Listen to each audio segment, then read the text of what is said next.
everybody, James Shepard here with another edition of the Merchant Sales Insight. I'm talking about choosing the right processor, and I want to, kind of look at this question of what do Bankcard reps want and what do Bankcard reps need.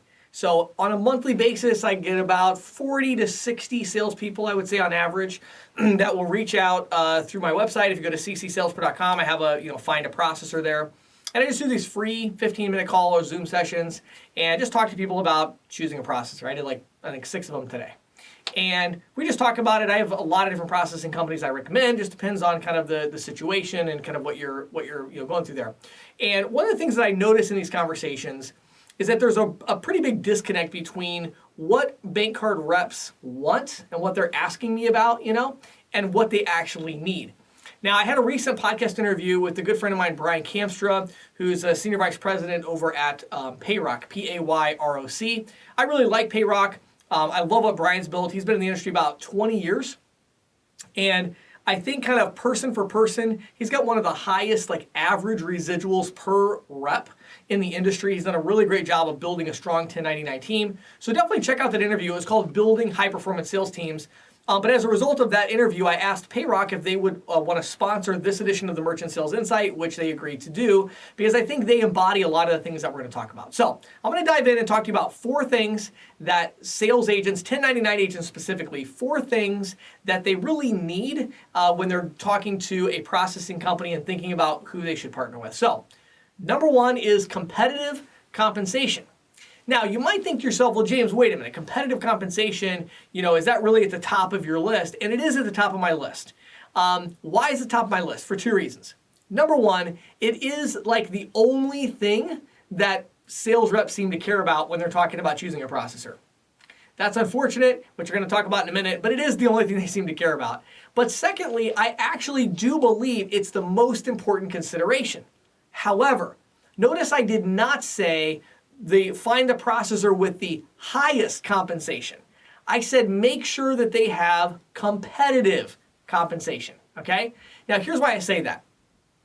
One thing I've been saying a lot to people on these calls lately is that our industry doesn't work on a service fee model to the acquirer or to the ISO. So you as an agent, you're looking for a processing company and you're like, hey, I want this processing company to do X, Y, and Z for me so that I can be successful. Well, how do they get paid in order for them to do X, Y, and Z for you? Well, they get paid by taking a percentage of your residuals. And in a lot of ways, you get what you pay for, right? So if you're looking for a really high level of support, but you want a ridiculously high residual split, you got to understand that those 2 things don't necessarily go together, right? Because what is the processor going to get out of it? How are they going to cover the cost of paying their support people, paying for great training, paying for all these things? They can't pay for all of that if they're not making any of the money, right? And so, again, you're looking for competitive compensation. That means you're looking for a processing company that has lifetime vested residuals with a industry average or slightly above average residual split. You're looking for maybe you will need some upfront bonus money, cash flow, have some upfront bonus options, have great solutions you can sell, maybe some free equipment options. So you want a company that has competitive compensation, but once you find, maybe 2 or 3 different companies that you're considering and they all have competitive compensation, then you want to choose the one that's going to allow you to sell the most deals, right? Because here's what I notice a lot of salespeople do. They sign up with a company and say, well, this company has a 10% higher residual split than this other one. And I'm like, well, yeah, but you're not going to make any sales with this one that you signed up with because you're brand new to the industry and you've got no training, no culture, no support, no training, anything. And it's like, how are you going to do that? You need that stuff. You need those services in order to make sales. So now instead of making 12 sales a month, you're making 3 or 4, and you're so happy that you got this great deal. Well, that's not a good deal because it'd be better if you were getting a slightly lower residual, but a lot more sales. So again, competitive compensation, yes. Do you automatically go with the one with the highest compensation? No. You got to look for the company that has the best mix for what you particularly need. So number 1, competitive compensation. Number 2, connected culture. Now this one I realize a lot of people are going to disagree with me on, and that's okay. We can agree to disagree. But you're like, James, no, wait a minute. I thought you were talking about 1099 agents. They don't need a connected culture. They're independent. many of them do need a connected culture. Again, our sponsor this week, Payrock, one of the reasons I wanted them to sponsor this is because they're a great example of this. They've built a fantastic sales team. They have an annual meeting where all their good reps, that are active and over a certain number, they all get together in one location. I was there in January. I think they had probably 100 salespeople there, individuals that are selling, a good number of deals. So they get together. They have reward trips. They have, they do like posts and social media. They have like a leaderboard. Hey, here's what this rep's doing. Here's what that rep's doing. They have, training and things of that nature. And so that connected culture, that's really, really powerful because salespeople by nature are social animals. As a sales professional, we want to compete.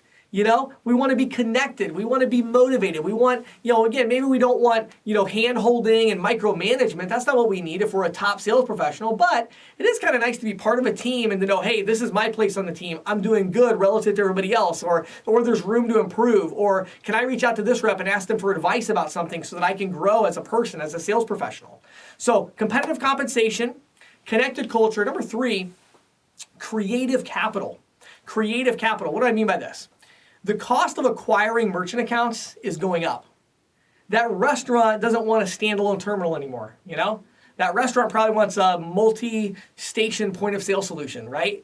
Well, if that's what they're looking for, that's going to cost some money. You need to work with a processing company that understands that and that's going to be creative. So when you're talking to a processor, ask them about that. Hey, what if I had a 3-location restaurant and they needed a new point of sale system for me to sell them, but they didn't want to pay for it? What can I do? Could I leverage my portfolio, get a residual loan? Do you have a free placement option for point of sale? Do you have, other options where I could, borrow money against something, or, how could I finance it? So creative capital. And I know a lot of great companies in the industry, they all structure it differently, but ask about that. That's important. So we talked about competitive compensation, right? We talked about connected culture, creative capital. Finally, number 4 is confident closing. Confident closing, I'm talking about, are you confident closing merchant accounts? How many merchant accounts have you closed that are actively processing payments? If that number is less than 20, especially if it's less than 2 or 3, like you literally haven't even sold it yet, take this one and put it right up at the top of the list, okay? Training. Look, whatever percentage you negotiate, if it's a percentage of 0, you know how much residual you're going to make? 0, okay? That doesn't matter if you get a great percentage of nothing, okay? If you've never sold payment processing, value the training. Our sponsor, Payrock, they take every new agent that's like new to the industry, less than 20 deals, they offer to get them out in the field with a top sales professional and literally close deals with them so that person can see this is how it works. This is how the paperwork is. And there are other companies that provide that as well. But I think that's a key differentiating factor. If you're new to the industry, you've got to have the training.